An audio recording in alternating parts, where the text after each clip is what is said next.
नमस्कार, मैं हूं पवन और आप देख रहे हैं बवाल न्यूज़। रांची झारखंड में इस वक्त पेसा कानून को लेकर बहुत बवाल मचा हुआ है। अलग अलग संगठनों द्वारा मांग की जा रही है और इसमें कई तरह की बातें निकलकर सामने आ रही हैं। आखिर पेसा कानून JPRA 1 में फ़र्क क्या है और किन चीज़ों को लेकर बातें फंस रही है। मेरे साथ इस वक्त मौजूद हैं आदिवासी क्षेत्र सुरक्षा परिषद के अध्यक्ष गिलाडसक डुंगडुंग जी। सर, आपका स्वागत है।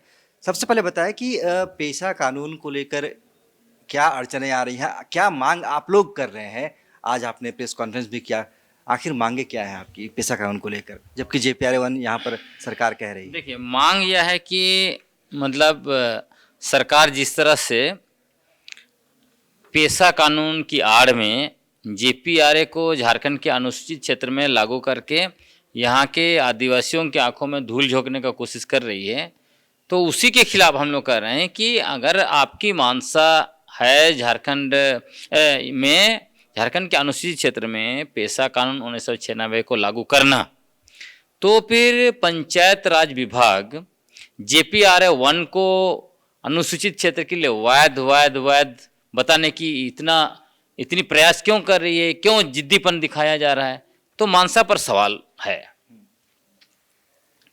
और हम लोग जो मांग कर रहे हैं, हम लोग तो कह रहे हैं कि झारखंड पंचायत राज अधिनियम 2001 की धारा 1 सबसेक्शन 2 जो है उसमें संशोधन कीजिए और JPRA को अनुसूचित क्षेत्र से बाहर कीजिए, है ना।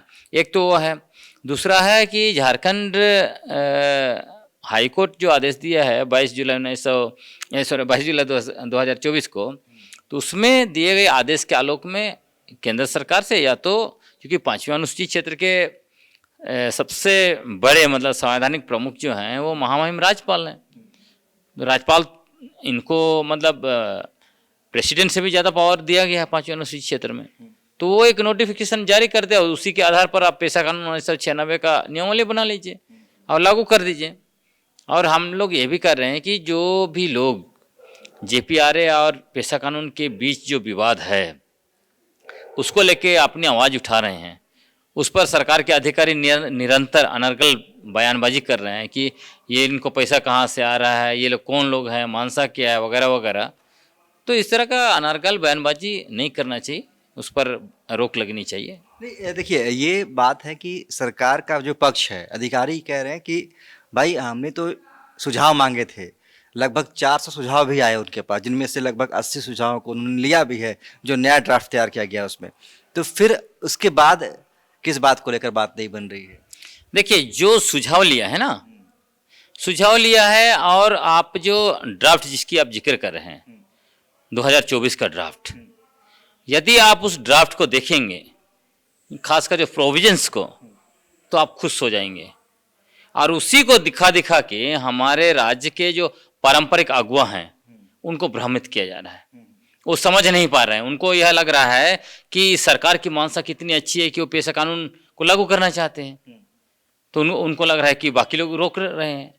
लेकिन अगर इसकी हकीकत आप समझना चाहते हैं कि क्या सरकार की मानसा पेशा कानून को लागू करने की है या पेशा कानून का नाम लेकर JPRA को लागू करना है, तो इसके लिए आपको खासकर झारखंड और छत्तीसगढ़, क्योंकि दोनों राज्य एक साथ बने, तो इन राज्यों के पंचायत अधिनियम और उसके लिए जो बनाए गए नियमावली है ना, उसको आप देख लीजिए, तब आपको स्पष्ट समझ में आ जाएगा। जैसे मैं आपको उदाहरण देता हूं, छत्तीसगढ़ पंचायत राज अधिनियम की धारा 1 उपधारा 2, उसमें अगर आप जाएंगे तो बहुत क्लियरली अनुसूचित क्षेत्र लिखा हुआ है, उसके साथ साथ इसके उपबंध 14 का भी स्पष्ट जिक्र है। जबकि JPRA का सेक्शन उठा लीजिए, धारा 1 उपधारा 2, उसमें क्या लिखा है, न उसमें अनुसूचित क्षेत्र का जिक्र है, न इसके उपबंध का जिक्र है। हाँ, ये तो पहली बात है। दूसरी बात यह है, उसी कानून में आप देखिए कि छत्तीसगढ़ पंचायत राज अधिनियम की धारा 1 उपधारा 2 के द्वारा उस कानून को पूरे राज्य में तो लागू किया गया है, लेकिन उसको कहीं भी आपको नगर पालिका क्षेत्र या सेना का क्षेत्र है उससे अलग नहीं किया गया उस कानून में। जबकि JPRA में ये दोनों क्षेत्र को बाहर कर दिया गया। इससे क्या लगता है, इससे यही लगता है कि नगरपालिका अधिनियम वो भी असंवैधानिक तरीके से लागू किया गया है झारखंड में। उसके द्वारा पेशा क्षेत्र को निगलने का पूरा षड्यंत्र है, एक तो यह है। और पेशा का केंद्रीय पेशा कानून अब उठा के देख लीजिए 1996 का, उसमें कहीं भी कोई क्षेत्र को अलग नहीं किया गया है। भारत में जितने भी अनुसूचित क्षेत्र हैं, पूरे अनुसूचित क्षेत्र में जो है कि वो लागू होगा। तो इसमें जेपीआरए 1 में केंद्रीय कानून पेशा है, उसका घोर उल्लंघन किया गया है। अब आप जो है कि नियमावली का हम बात करते हैं। ये नियमावली जो है, मतलब इसमें हम कह रहे हैं कि क्या अभी भी शक है हम लोगों को कि क्या झारखंड सरकार पेशा कानून को झारखंड पंचायत उपबंध अनुसूचित क्षेत्र विस्तार नियमावली 2024 के द्वारा पेशा कानून को लागू करने के लिए बनाई है या जेपीआरए को। तो इसमें जो नियमावली है उसको अगर आप कंपेयर करेंगे छत्तीसगढ़ और झारखंड का, तो इसमें बहुत स्पष्ट है कि ये उस उपबंध के द्वारा जेपीआरए को ही लागू कर रहे हैं। इसमें आपको बता रहा हूं कि छत्तीसगढ़ पंचायत उपबंध अनुसूचित क्षेत्र में विस्तार अधिनियम 2022, इसका प्रावधान 2 और उप प्रावधान 1, उसमें देखिए अधिनियम, मतलब अधिनियम से क्या अभिप्राय है, मतलब उसका क्या अर्थ है, उसमें स्पष्ट लिखा हुआ है। यहां अधिनियम का अर्थ है पंचायत उपबंध अनुसूचित क्षेत्र पर विस्तार अधिनियम 1996 संख्यक 40। अब आप ये जो अभी जो ड्राफ्ट बनाई है सरकार, झारखंड पंचायत उपबंध अनुसूचित क्षेत्र पर विस्तार नियमावली 2024 उठाइए या फिर 23 में ड्राफ्ट बनाई थी उसको उठाइए, दोनों का प्रावधान 2 उप प्रावधान 1, उसमें अधिनियम का अभिप्राय है झारखंड पंचायत अधिनियम 2001। बताइए, हाँ, मतलब ये क्लियर है कि आपका जो नियमावली 24 के द्वारा आप जेपीआरए 2001 को लागू कर रहे हैं। तो जब आप नियमावली में इतने सारे प्रोविजन किए हैं, वो तो जेपीआरए 1 में तो है ही नहीं है। तो यह खुले तौर पर एक तरह से आदिवासियों को धोखा देना है, हमारे आंखों के सामने हमें ही धोखा दिया जा रहा है और इसी का विरोध है। और इसमें भी देखिए जो 2024 का जो नियमावली लागू किया जा रहा है उसकी किसके तहत, जेपीआरए 2001 की धारा 131 सब क्लॉज 1 के द्वारा। अब इसमें देखिए क्या है, इसका सब क्लॉज 2 में आप जाएंगे, जेपीआरए का 131 सब क्लॉज 2, उसमें स्पष्ट लिखा हुआ है इस अधिनियम में जो भी चीजें लागू की जाएगी, है ना, वो इसी के तहत लागू होगा। दिस एक्ट लिखा है, मतलब वो दूसरा एक्ट इसके तहत कैसे लागू हो सकता है। तो मतलब चारों तरफ से जो है एक्ट एक साथ कैसे लागू हो सकता है, वही तो सवाल हम कर रहे हैं कि आप पेशा को भी यहाँ लागू कीजिएगा और जो है जेपीआरए को भी लागू कीजिएगा। और इसमें भी देखिए, लेकिन और इसमें एक बता रहे हैं आपको, जब 2 कानून आपस में टकराए उस स्थिति में भी है, उसमें बहुत क्लियर है कि इस भारतीय संविधान का अनुच्छेद 254 उसमें बोलता है कि संसद द्वारा पारित कानून ही जो है ओवरराइड करेगा ये विधानसभा का कानून में। और दूसरा, यदि विधानसभा का कानून ही लागू करना है, मतलब प्रेसिडेंट के पास गया फिर उसको वापस किए 2 बार, और विधानसभा का कानून ही लागू करना है, उस स्थिति में प्रेसिडेंट का एसेंट चाहिए। क्या पेशा मतलब जेपीआरए 1 के लिए एसेंट लिया गया है प्रेसिडेंट से? बिल्कुल नहीं लिया गया है। आप सुप्रीम कोर्ट का जजमेंट RS रघुनाथन बनाम स्टेट ऑफ कर्नाटका, इसमें बहुत स्पष्ट है जब विशेष कानून और सामान्य कानून दोनों के बीच टकराहट होगा तब कौन सा कानून लागू होगा। यहाँ पे सामान्य कानून जेपीआरए 1 है, अनुसूचित क्षेत्र के लिए विशेष कानून पेशा है। तो सुप्रीम कोर्ट का स्पष्ट आदेश है जब सामान्य कानून और विशेष कानून के साथ टकराव होगा तो हमेशा विशेष कानून ही प्रिवेल करेगा, वही लागू करेगा, वही सामान्य कानून के ऊपर जो है कि ये उसको ओवरराइड करेगा, है ना।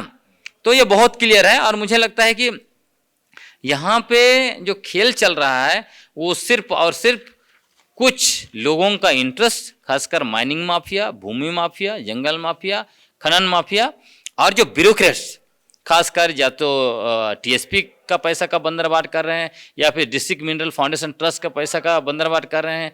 ये सारे बंदरबाट जो है उसको कंटिन्यू करना है। जहां पेशा कानून के तहत ग्राम सभा को अधिकार मिल गया सारा कुछ रुक जाएगा। बालू अभी मुखिया को दे रहे हैं, बताइए मुखिया जो है कि 100 ट्रक बालू निकालेगा, ये मान लीजिए नदी से, तो लिखेगा 10 ट्रक, 20 ट्रक, 50 ट्रक, और बाकी का 50% वो खाएगा, अधिकारियों के पास जाएगा। कोयला वगैरह में क्या हो रहा है, कोयला में इतना भारी जितने ये एक अलग मुद्दा है। भ्रष्टाचार तो आप ग्राम सभा में भी हो सकता है, ऐसा बात नहीं है कि हाँ। वहाँ अगर नहीं, प्रोटेक्शन की बात मैं आप कह रहा हूँ, सुरक्षा की बात क्या चीज को प्रोटेक्शन ये लोग करना चाहते हैं JPRA1 के द्वारा। और JPRA1 के द्वारा नगर निगम का जो कानून है उसको प्रोटेक्शन करते हुए पूरा आदिवासी इलाका को निगल जाना चाहते हैं। अब देखिए विस्तार कर रहे हैं धीरे धीरे रांची का, वो खूंटी तक पहुंच जाएगा, तब तो ग्राम सभा का अधिकार खत्म हो गया, जमीन जाएगा गांव वालों का, वो रिस्टोर भी नहीं कर सकते हैं क्योंकि JPRA में तो कोई वो व्यवस्था है नहीं। हाँ, बालू पर जो है कि ग्राम सभा का अधिकार है, दूसरे मिनरल्स पर ग्राम सभा का अधिकार है, JPRA में दिया नहीं है। लैंड एक्विजिशन को लेकर कंसेंट JPRA में ग्राम सभा को है ही नहीं। मतलब जमीन गांव वालों का रहेगा। जिन मुद्दों की बात कर रहे हैं, खासकर जो बड़े मुद्दे हैं, जो जल जंगल जमीन की बात कर रहे हैं, तो जो नया ड्राफ्ट तैयार हुआ उसमें इन मुद्दों को टच नहीं किया गया है। ड्राफ्ट देखिए बताया ना मैंने, अगर आप नियमावली देखेंगे ना तो नियमावली में तो ड्राफ्ट तो बहुत जबरदस्त ड्राफ्ट है, वो पूरा पेशा कानून का ड्राफ्ट है। लेकिन यहाँ नियमावली में क्या लिखा है आपको, मतलब नियमावली में जो सेक्शन मैंने आपको बता दिया, अधिनियम का अर्थ क्या लिखा है, झारखंड पंचायती राज अधिनियम 2011 एक। तो मतलब नियमावली बना रहे हैं पेशा कानून का, लेकिन लागू किसको कर रहे हैं, JPRA1 को, जिसमें वो व्यवस्था ही नहीं है। तो आप उसका नियमावली बना रहे हैं जिसका उसमें व्यवस्था ही नहीं है। ये सरासर धोखे में रखने के लिए ये लोग, और इसीलिए ये लोग जो है कि सरनाइस है और बाकी चीज कर रहे हैं। हम लोग सच को सामने ला रहे हैं तो इनको लग रहा है कि सबको पकड़ाया जाएंगे। और इसमें खासकर माननीय बाबूलाल मरांडी, इन्होंने सबसे ज्यादा कुकर्म करके रखा हुआ है। मतलब असंवैधानिक तरीके से जो सामान्य पेशा को शेड्यूल एरिया में किसने लागू किया, इन्होंने लागू किया। दूसरे मुख्यमंत्री रहे माननीय अर्जुन मुंडा जी, बीजेपी के दूसरे मुख्यमंत्री, मतलब बाबूलाल मरांडी के बाद, उन्होंने जो है कि नगर पालिका कानून 2011 में संशोधन किया, 12 में लाया।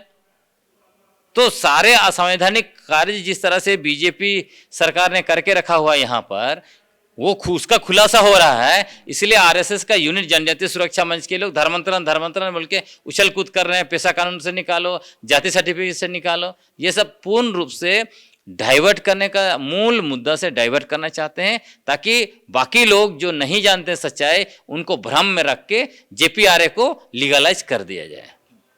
चलिए धन्यवाद सर। तो अभी आपने सुना कि आखिर JPRA1 और पेशा कानून के बीच विवाद क्या है, और जो विरोध चल रहा है JPRA1 का, वो विरोध क्यों चल रहा है। तो इसी तरह की और खबरों के लिए आप देखते रहिए बवाल न्यूज़। नमस्कार। खबर का मतलब बवाल न्यूज। हमारे चैनल को सब्सक्राइब जरूर करें।